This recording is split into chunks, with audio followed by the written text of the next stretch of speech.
Magandang umaga po sa ating lahat. Narito ang ating weather update para sa araw ng Lunes, February 16, 2026.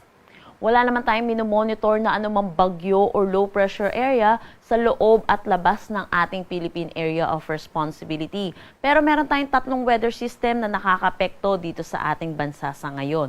Una na dito ang northeast monsoon na umiiral dito sa may extreme northern Luzon.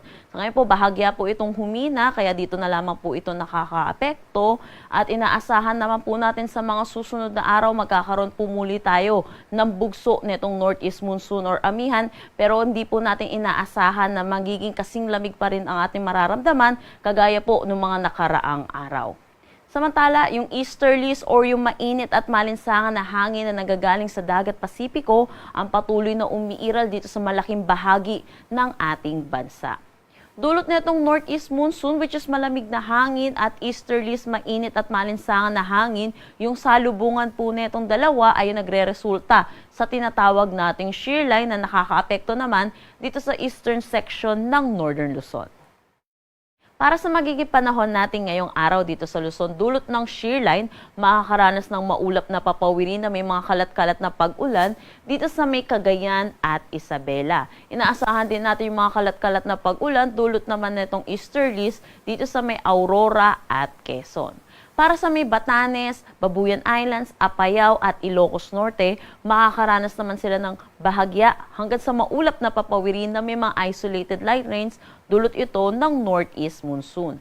Para naman sa Metro Manila at nalalabing bahagi ng ating Luzon, makakaranas tayo ng mainit at malinsangan, lalo na po sa tanghali hanggang hapon na may mataas na tsansa ng mga localized thunderstorm o kaya mga isolated rain showers, lalo na po sa hapon at sa gabi.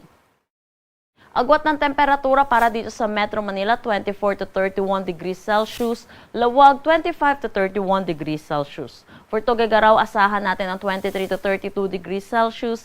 Baguio, 17 to 25 degrees Celsius. For Tagaytay, 22 to 29 degrees Celsius. At Legazpi, 25 to 31 degrees Celsius. Para naman dito sa may Palawan, Visayas at Mindanao, maaliwalas na panahon din ang kanilang inaasahan, dulot ito ng easterlies. Pero asahan din po natin, makakaranas din sila ng init at alinsangan, lalo na sa tanghali hanggang hapon na may mataas na tsansa ng localized thunderstorm, lalo na po sa hapon at sa gabi. Ugaliin po natin i-check ang social media pages ng Pag-asa, pati na rin ang website hinggil sa nilalabas po nating thunderstorm advisory. Agwat ng temperatura para sa Calayan Islands at Puerto Princesa, 24 to 31 degrees Celsius. Dito sa Iloilo, 26 to 31 degrees Celsius. For Tacloban at Cebu, 25 to 32 degrees Celsius. Cagayan de Oro, 25 to 31 degrees Celsius. Para sa Zamboanga at Davao, 25 to 33 degrees Celsius. Wala naman tayong nakataas na anumang gale warning sa anumang seaboards ng ating bansa.